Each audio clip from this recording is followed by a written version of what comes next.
জানিয়ে দেব এই মুহূর্তে হাতে পাওয়া সর্বশেষ গুরুত্বপূর্ণ আপডেট বাংলা সংবাদ। শুরুতেই থাকছে পিস্তলের ভয় দেখিয়ে তারেক রহমানকে সাজা দিতে বলা হয়। ক্ষমতায় আওয়ামী লীগ সরকার, ঢাকার বিশেষ জজ আদালত ৩-এ বিচার চলছিল বিএনপি নেতা তারেক রহমানের বিদেশে অর্থ পাচার সংক্রান্ত কথিত দুর্নীতির মামলায়। রায় ঘোষণার আগে ঘটেছে নানা ঘটনা। বিচারককে এই মামলায় শাস্তি দেবার জন্য নানা ধরনের চাপ, হুমকি ধামকি দিতে থাকে সরকারের বিভিন্ন আইন প্রয়োগকারী সংস্থার লোকজন। কিন্তু তারেক রহমানের বিরুদ্ধে যে অর্থ পাচারের মামলা দায়ের করা হয়েছে, এ মামলায় কোনো সাক্ষ্য প্রমাণ নেই, কোনো এভিডেন্স নেই তাকে সাজা দেবার মতো। তারপরও বিচারকের মাধ্যমে এ মামলায় তারেক রহমানকে শাস্তি দেবার জন্য বিভিন্ন ধরনের চাপ সৃষ্টি করা হয়েছিল। প্রিয় দর্শক, এ বিষয়ে থাকছে একটি বিস্তারিত প্রতিবেদন, সঙ্গে থাকুন।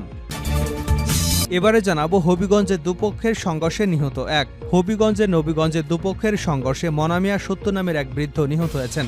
এ ঘটনায় আহত হয়েছেন আরও ২০ জন। গুরুতর আহত অবস্থায় তাদেরকে হবিগঞ্জ সদর হাসপাতালে ভর্তি করা হয়েছে। জানাবো চাঁদপুরে যুবলীগ নেতার অর্ধগলিত মরদেহ উদ্ধার। চাঁদপুরের কচুয়া নিজ ঘর থেকে আহসান উল্লাহ নামের এক ব্যক্তির স্কচ টেপ পেঁচানো মরদেহ উদ্ধার করেছে পুলিশ। শুক্রবার বিকেলে গ্রামের মজিদ মুক্তার বাড়ি থেকে মরদেহ উদ্ধার করা হয়। জানিয়ে দেব শাহজাহান খানের শুনানিতে আদালতে যে কাণ্ড করলেন আইনজীবীরা। সাবেক নৌ পরিবহন মন্ত্রী শাহজাহান খানের ৭ দিনের রিমান্ড মঞ্জুর করেছেন আদালত। শুক্রবার তাকে আদালতে হাজির করা হলে বিকেলে ঢাকা মেট্রোপলিটন ম্যাজিস্ট্রেট মাহবুব আহমেদ এ আদেশ দেন। তাকে আদালতে তোলা হলে তাকে নিয়ে ঘটেছে বিভিন্ন ধরনের ঘটনা। বিএনপিপন্থী আইনজীবীরা তাকে বিভিন্ন ধরনের কটূক্তি করেছেন, বিভিন্ন ধরনের স্লোগান দিয়েছেন। তাকে বসার জন্য এক পুলিশ সদস্য চেয়ার এগিয়ে দিয়েছিলেন।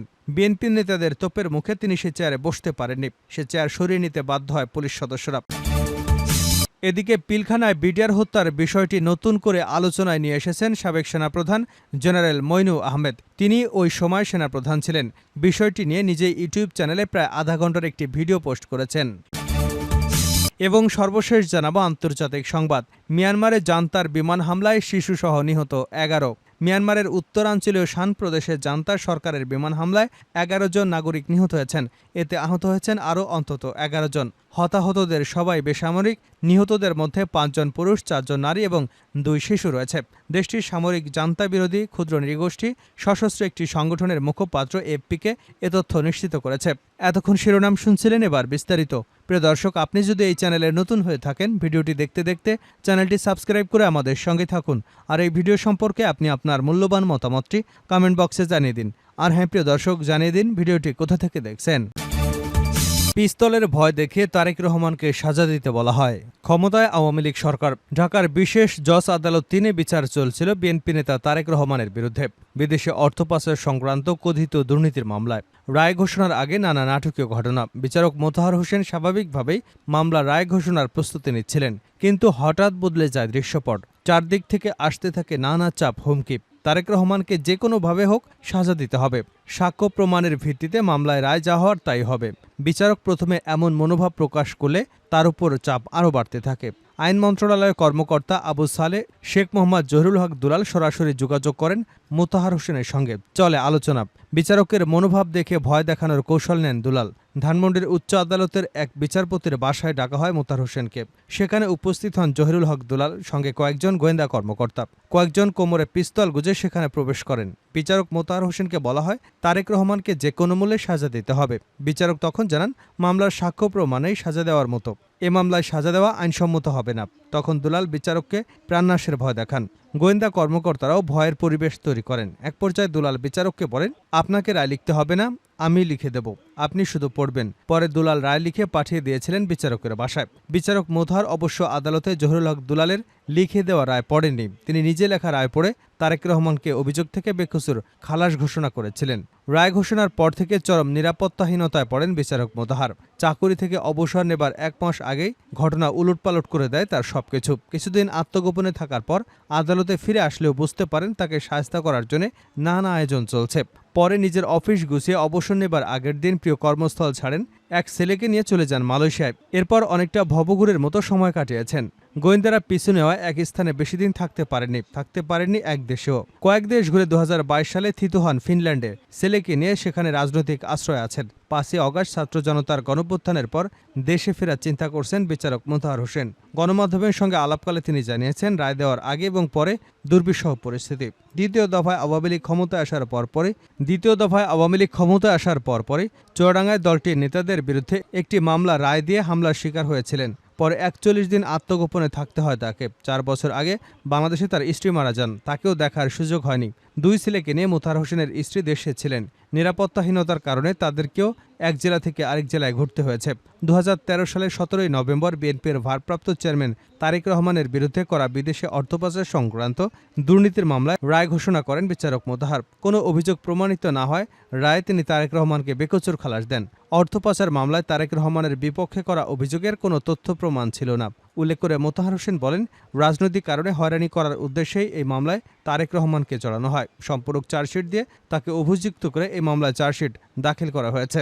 তিনি বলেন, আমি বিচারক হিসেবে নিযুক্ত হবার পর মামলা নথি বিশদভাবে পর্যালোচনা করি। দেখি তারেক রহমানের বিরুদ্ধে যে অভিযোগ, সেই অভিযোগ তার বিরুদ্ধে কোনো সাক্ষ্য প্রমাণ নেই, যার বিরুদ্ধে অভিযোগ গঠনের মতো পর্যাপ্ত উপাদানও নেই। এরপরও যেহেতু চার্জ গঠিত হয়ে গিয়েছে, এই কারণে আমাকে বিচার করতে হবে। আমি বিচার কন্টিনিউ করি, সাক্ষ্য গ্রহণ করি। আসামিদের বিরুদ্ধে তো কোনো এভিডেন্স নেই, এভিডেন্স হলো জিরো। একজন সাক্ষীও তার বিরুদ্ধে অভিযোগ দিয়ে তার নাম উচ্চারণ করেননি, কোনো অভিযোগ দেয়নি। এই মামলায় কি করে একজন আসামিকে সাজা দেওয়া যায়? মোতাহার হোসেন বলেন, দোষ না থাকার পরও বিদেশে অর্থ পাচার মামলা রায় যেন তারেক রহমানকে সাজা দেওয়া হয়, সেজন্য সাবেক আইন সচিব দুলাল তাকে একের পর এক চাপ দিতে থাকেন। দফায় দফায় আমাকে তৎকালীন আইন প্রতিমন্ত্রী কামরুল ইসলামকে দিয়ে চাপ দিতে থাকেন। গোয়েন্দা সংস্থার লোকজনকে আমার পেছনে লেলিয়ে দেন। সাবেক প্রধান বিচারপতি খায়রুল হক, তৎকালীন ডিজিএফআই প্রধানও আমাকে নানাভাবে চাপ দেন, তারেক রহমানকে শাস্তি দেবার জন্য বলেন। আমি তাদের সবাইকে বলেছি, আমি আইন পর্যালোচনা করে আইন অনুসারে বিচার করব, ন্যায় বিচার হবে। তিনি বলেন, রায় ঘোষণার আগে শুক্রবারে আমার বাসায় গোয়েন্দা সদস্যরা আসলো। তারা আমাকে নিয়ে গেলেন ধানমন্ডিতে তৎকালীন বিচারপতি আসিফ রঞ্জন সাহেবের বাসায়। 2-4 মিনিট পরে দেখি জহুরুল হক দুলাল এবং ঢাকার চিফ মেট্রোপলিটন ম্যাজিস্ট্রেট আজিজ রঞ্জনের বাসায় আসেন।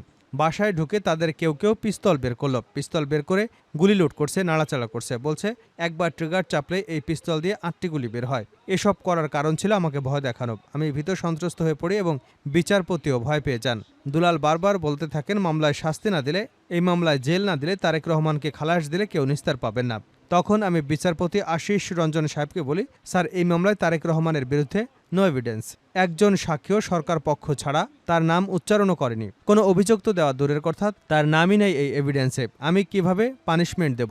আমি বললাম, আমি এরা লিখতে পারবো না। তখন দুলাল জাস্টিস আশিস রঞ্জন সাহেবকে বলেন, স্যার, কি করা যায়? স্যার, আপনি রায় লিখে দেন, আমি দেখব। জাস্টিস সাহেব বলেন, না, আমি রায় লিখতে পারবো না, মোতাহার সাহেবের রায় মোতাহার সাহেবকে লিখতে হবে। তখন জহুরুল হক দুলাল আমাকে বাসায় বসে রায় লিখতে বলেন।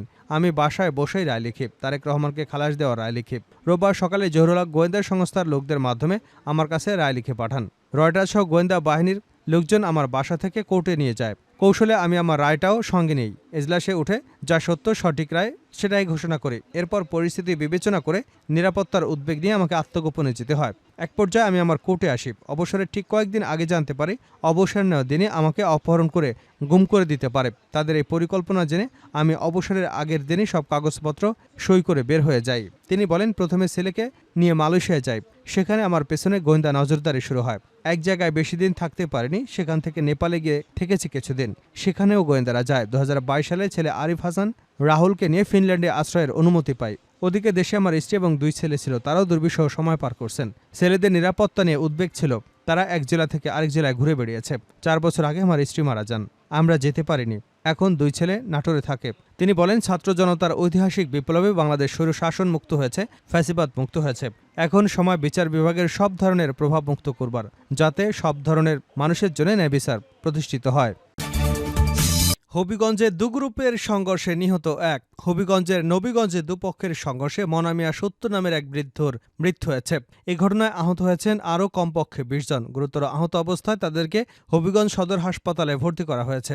পুলিশ ও স্থানীয় সূত্রে জানা যায়, আধিপত্য বিস্তারকে কেন্দ্র করে দীর্ঘদিন ধরে নবগঞ্জ উপজেলার মোস্তাপুর গ্রামে তকমতুল্লার ছেলে সাবেক ইউপি সদস্য সাফু আলমের সঙ্গে মনা মিয়ার বিরোধ চলে আসছিল। এরই জের ধরে শুক্রবার দুপুরে সাফু আলম এবং মনামিয়া লোকজন দেশীয় অস্ত্রশস্ত্র নিয়ে সংঘর্ষে জড়িয়ে পড়ে।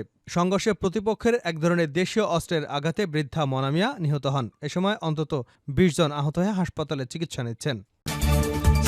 চাঁদপুরে যুবলীগ নেতার অর্ধগলিত মরদেহ উদ্ধার। চাঁদপুরের কচুয়ায় নিজ ঘর থেকে আহসানুল্লাহ নামের এক ব্যক্তির স্কচ টেপ পেঁচানো মরদেহ উদ্ধার করেছে পুলিশ। শুক্রবার বিকেলে গ্রামের মজিদ মুক্তার বাড়ি থেকে তার মরদেহ উদ্ধার করা হয়। মৃত আহসানুল্লাহ মৃত আব্দুল মতিনের ছেলে এবং বিতারা ইউনিয়ন যুবলীগের সদস্য। স্থানীয়রা জানান, আহসানের বসতঘরের দরজার নিচে রক্ত দেখে প্রতিবেশীরা বাড়ির লোকজন কচুয়া থানায় খবর দেন। সংবাদ পেয়ে বিকেলে কচুয়া থানা পুলিশ দরজা ভেঙে আহসানের মাথা এবং মুখ বাঁধা, শরীরে স্কচ টেপ পেঁচানো অবস্থায় বসতঘরের মেঝেতে পড়ে থাকা অর্ধগলিত মরদেহ উদ্ধার করে। স্থানীয় বাসিন্দা মাসুদ ভূঁইয়া বলেন, স্ত্রীর সঙ্গে তালাকের পর থেকে আহসান একাই থাকত। সর্বশেষ ২রা সেপ্টেম্বর তার সঙ্গে ফোনে কথা হয়েছিল। তার ঘর থেকে পচা গন্ধ এবং দরজা নিচে রক্ত দেখে এলাকার লোকজন পুলিশে খবর দেয়। পরে পুলিশ গিয়ে মরদেহ উদ্ধার করে থানায় নিয়ে যায়। নিহত আহসানুল্লাহর বড় ভাই মোহাম্মদ হুমায়ুন বলেন, আমার ছোট ভাইকে নৃশংসভাবে হত্যা করা হয়েছে। যে বা যারা এটা করেছে আমি তাদের দ্রুত আইনের আওতায় এনে সঠিক বিচারের দাবি জানাচ্ছি। শাহজাহান খানের শুনানিতে আদালতে যে কাণ্ড করলেন আইনজীবীরা। সাবেক নৌপরিবহন মন্ত্রী শাহজাহান খানের ৭ দিনের রিমান্ড মঞ্জুর করেছেন আদালত। শুক্রবার আদালতে হাজির করা হলে বিকেলে ঢাকা মেট্রোপলিটন ম্যাজিস্ট্রেট মাহবুব আহমেদ এ আদেশ দেন। আওয়ামী লীগ সভাপতিমণ্ডলীর সদস্য শাহজাহান খানকে শুক্রবার ভোরে রাজধানী থেকে গ্রেপ্তার করে পুলিশ। গত ৪ আগস্ট আন্দোলন চলাকালে রাজধানীর ধানমন্ডি এলাকায় কিশোর আব্দুল মোতালেব ১৪ নিহতের ঘটনায় করা মামলায় শাহজাহান খানকে আদালতে হাজির করা হয়। মোতালেবের বাবা আব্দুল মতিন গত ২৬ আগস্ট সাবেক প্রধানমন্ত্রী শেখ হাসিনাকে ১৭৫ জনের বিরুদ্ধে ধানমন্ডি থানায় একটি মামলা দায়ের করেন।